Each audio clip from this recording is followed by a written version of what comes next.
Genesis, chapter 8. But God remembered Noah and all the wild animals and the livestock that were with him in the ark, and he sent a wind over the earth, and the waters receded. Now the springs of the deep and the floodgates of the heavens had been closed, and the rain had stopped falling from the sky. The water receded steadily from the earth. At the end of the 150 days the water had gone down, and on the 17th day of the 7th month the ark came to rest on the mountains of Ararat. The waters continued to recede until the 10th month, and on the first day of the 10th month the tops of the mountains became visible. After 40 days Noah opened the window he had made in the ark and sent out a raven, and it kept flying back and forth until the water had dried up from the earth.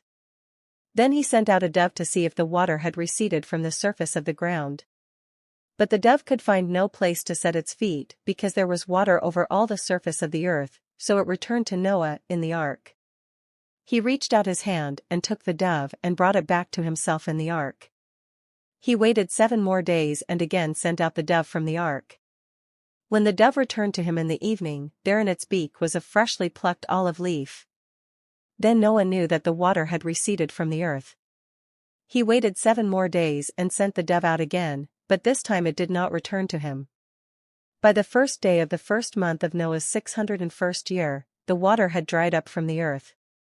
Noah then removed the covering from the ark and saw that the surface of the ground was dry.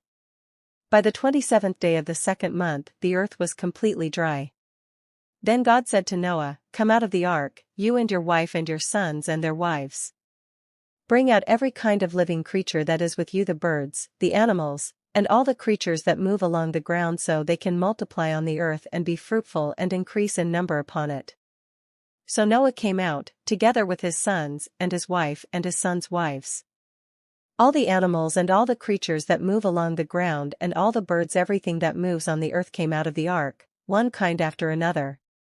Then Noah built an altar to the Lord and, taking some of all the clean animals and clean birds, he sacrificed burnt offerings on it.